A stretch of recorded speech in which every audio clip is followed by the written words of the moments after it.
everybody, and welcome back to Trekyards. He is Commander Cockings. He's Captain Foley. We're here today to talk about Hegemony, the season finale for Season 2 of Strange New Worlds. Put up to be continued sign here. We'll talk about it later. Bye. That's it. We're at the end of the Season 2 road. Of course, Season 3 will be delayed substantially because of the strikes. So, what do you think of Season 2, Episode 10? The final return of the Gorn after a whole year.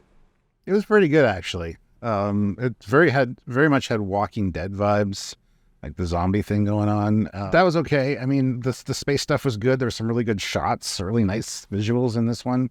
I thought it was quite a fun ride. Not super happy with the way it ended. It's very much a dun dun dun dun dun dun. What's gonna happen vibe, but it almost felt like it was completely wrapped up at the end, and it's just like just get them back and done. But I don't know what they're going to do for the next part. But for this one, I think it was good. What about you? What did you think about it? It's following Season 1's epic, like hour and 19-minute giant alternate universe space battle bonanza, right? This was not that. I was expecting more. I know the season is a massively low budget, and I definitely felt that. So maybe I expected too much, because there wasn't too much in it, like from the season finale level, right? It was like a mid-season finale where we put a bit more money into it, but not a lot. Yeah, I liked it. It was okay. Like it was good. It was an okay good, right? Like it wasn't amazing. There's a few bits that were good, but a lot of it was like, okay, that's all right, good. Didn't really feel like a season finale to me. But at least the one thing I wanted to see was how they're going to approach a big Gorn, an adult Gorn. That was the one thing that was going to save this episode from actually adding something truly new. Obviously, we'll talk about that. You guys are expecting it. We'll talk about it. We've got a whole thing ready. So that was good to see they did it.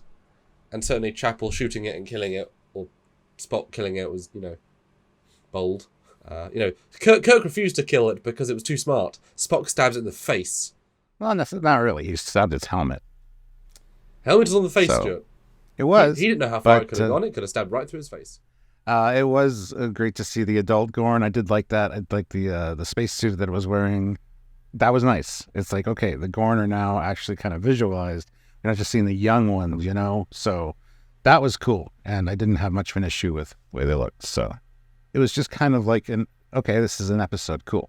It's the cliffhanger at the end, which, again, it could be resolved pretty quickly, I think. I don't know if they need a whole new episode to finish it off, but this might be the start of a Gorn conflict in Season 3. Pretty standard as far as an episode went, most of it. There's some epic kind of moments, as you said, and some really fantastic visuals. But again, compared to the almost movie of Season 1, I guess I couldn't expect them to reach that bar, but that bar was so high. This is nowhere near that bar.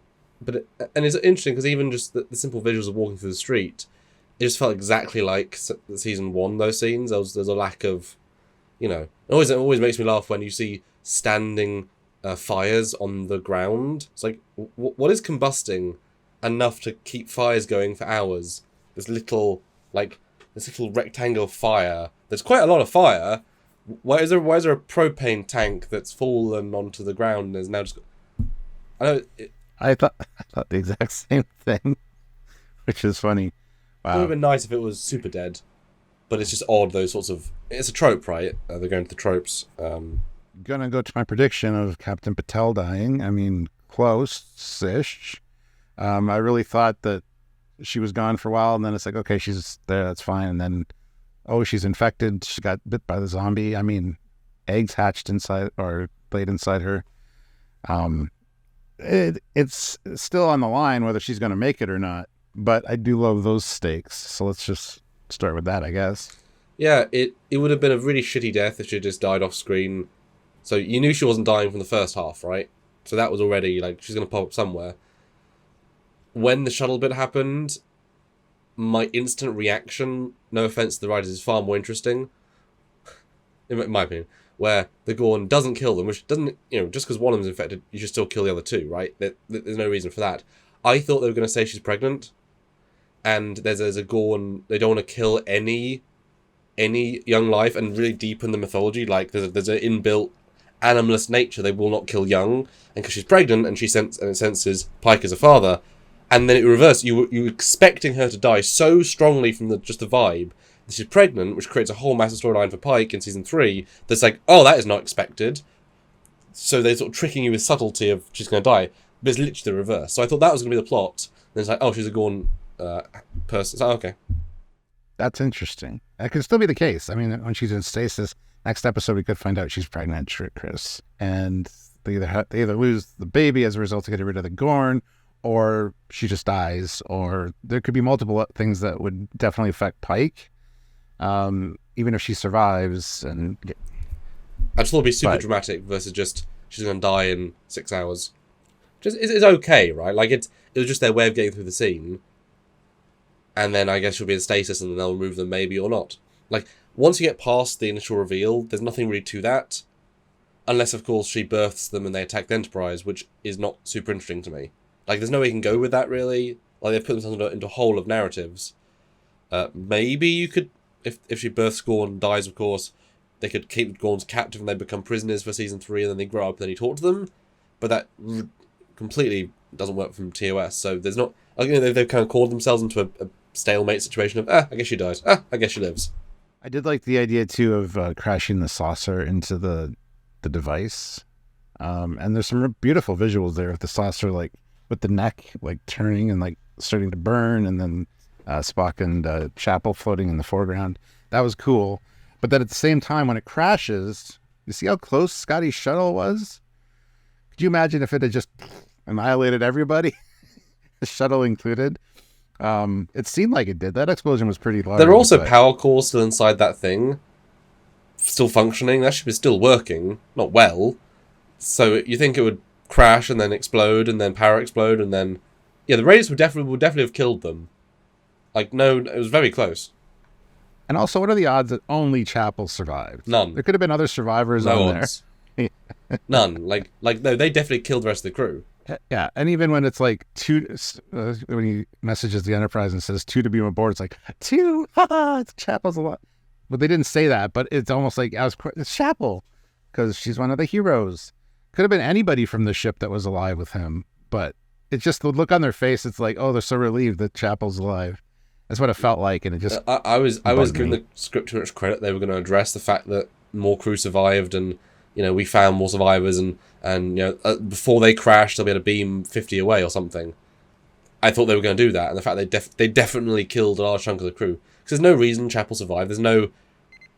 Just the rubble didn't fall on her enough, right? There's no specific reason. So yes, they definitely killed the crew. And didn't even pay lip service.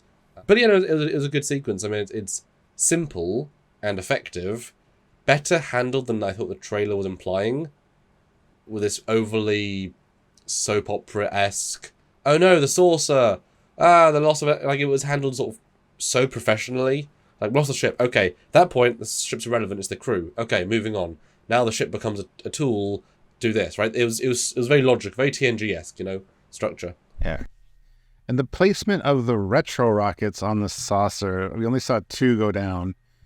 And one was on the bridge. Why would you put one inside the structure? That would go on the outside of the saucer. So that bugged me a little bit. Why was the Gorn on the ceiling of the bridge? Who knows? I love that the Gorn was trying to access systems or something in one of the corridors. That's how you do it. That's how you make people think, oh, Survivor. I got excited for that because it's like, we're going to see an adult Gorn. And we did, sort of. I mean, we saw them inside their spacesuit, but it's more, human-like than animalistic. So I appreciated that. But maybe I think we'll definitely see some in the next part of it because we'll probably have a communication with like the Gorn captain or something. I don't know. Well, but, yeah, I mean, Spock. That was a nice little treat. Yeah, because Spock knows what they look like now. Yeah. So when Spock sees the Gorn in TOS, and he's not, he's like, wow, what is that? Oh, Gorn. Okay. It's like, no, you know what they look like now. Like, it's got a good memory, and you can blatantly see the face. It makes sense. It's a visor. So they, whatevering that continuity, right? Like, So why not have a Gorn captain, right? Just screw the TOS canon. Just talk to Gorn. Which I thought was just a small note. I thought it was kind of funny. Last week they made a giant point of communications that they can't do real time across the galaxy. That anomaly was going to be amazingly useful, and then they call April, who's presumably on Starbase 1, at Earth, from somewhere across the galaxy, and also they're in warpable distance to the edge of post-Federation space, which I assume would hit the Pike and crew several days, if not weeks, but clearly took 10 minutes, which means Pike at the edge, so they could do real-time communication across their entire quadrant. Last week you said they couldn't. The hell? Yep, I thought the exact same thing. We don't know where Parnassus Beta is, but I mean... Well, out of Federation space, so out of the space that we have, which is going to be as far as we are... the frontier colonies is in Federation space, just the edge of it. This is outside of that. And it was so, just such a stupid little moment. He's like, right, we're at the planet, okay, I'm going to hang up on you. Oh, so you can talk to them at the edge of space. It's one of those conceits, unfortunately. And did it take 6 weeks, 4 weeks, 2 weeks to warp to that planet? Do they fight for days, or did it take an hour? In which case you're literally in the solar, in the sector. Which means why you're in the sector. Why are you also outside Federation space to not help your girlfriend?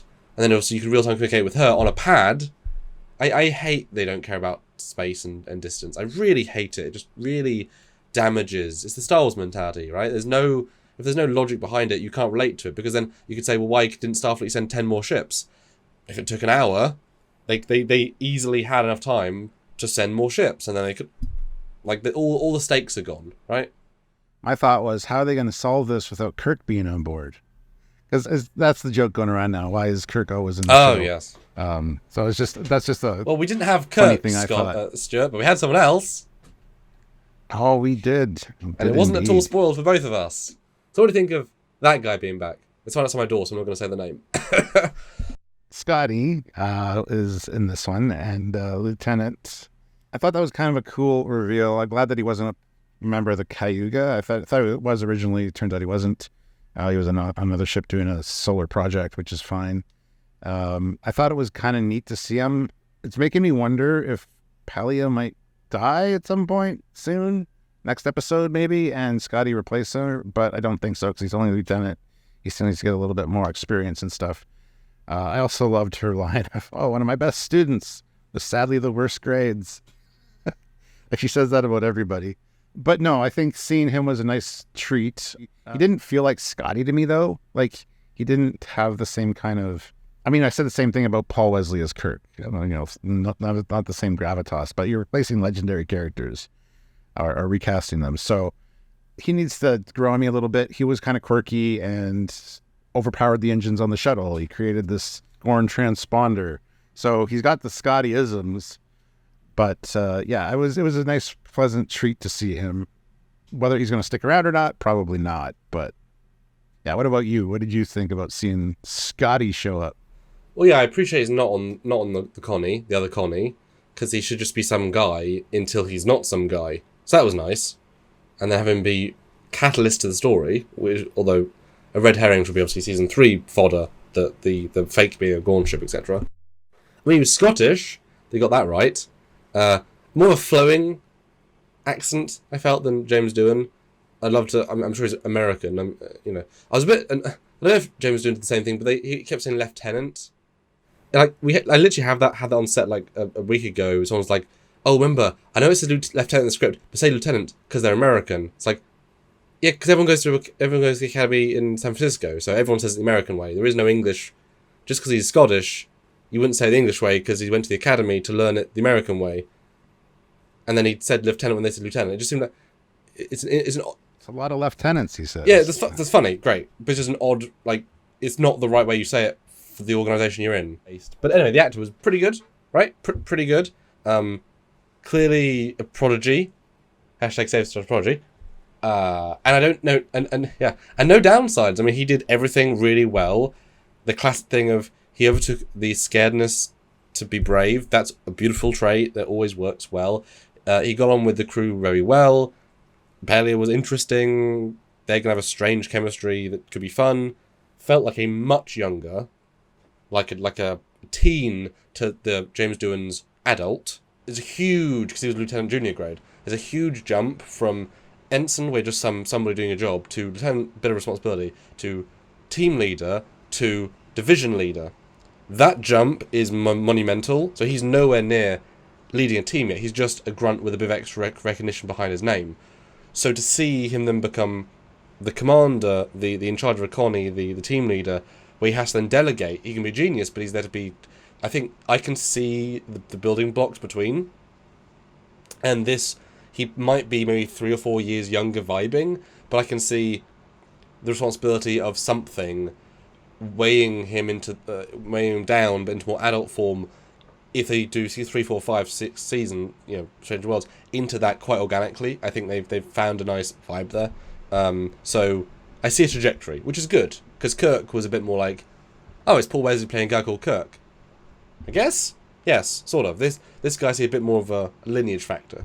Because Kirk is actually playing almost Kirk.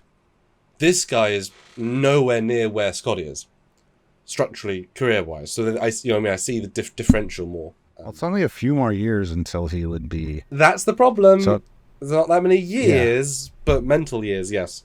But I can see him being regular in Season 3. I can see that being the case. And to be fair, Scotty's been in each of these season finales for Strange New Worlds now. So...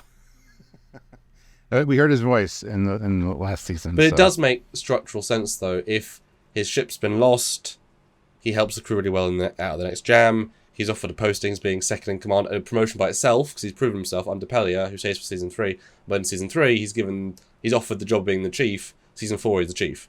I could see that being a nice, or by 5. But 4, I could see. A bit young for him to be a chief, but maybe 5 then, Season 5. But I could see it being in the show's years. I mean, by the end of, if we get to Season 7, say, and also I'm extrapolating here a lot, and we know era-wise is like a year from TOS, if every person's in place, that's kind of, if it was looking more like TOS, that'd be the dream, to just show us moving into those placements. Maybe, could do. Yeah, my feeling is he's going to become part of the crew under Pelia, and he himself is a prodigy as well, so hashtag save Star Trek prodigy. So he would fire up through those ranks pretty quick. He's definitely shown some ingenuity already. Crazy and ingenuity. It's awesome. Outside of the box thinking, so that would definitely put you on the fast track to that. So you don't want to create a god character who just do everything. I love the fact that when Pike says, can he build up this thing again? He's like, not unless you have this very rare, very specialist tech. So it isn't that he did the impossible, is that he happened to have equipment that could be mold into something. So that is wonderfully situational versus just he can MacGyver a paperclip into a shotgun, right? That's good, because it's like, if only. And they still might find a way to replicate that in the next episode. Sure. Yeah. With tech on the Enterprise, so. Spock going over. I'm sure that was a reference to JJ Trek, although slower and more elegant. Pretty okay. I mean, I would like to see him with, help. It's the most important mission.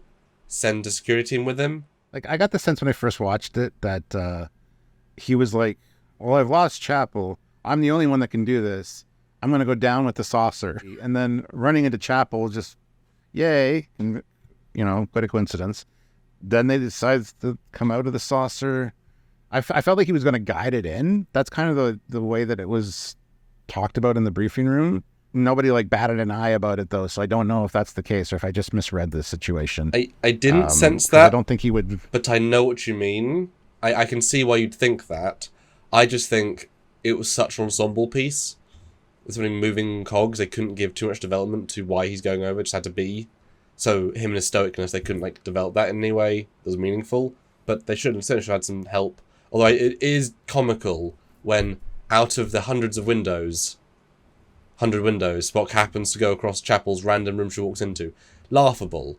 I mean, this is just human nature. But her banging on the glass, it's like sound doesn't travel in space, so.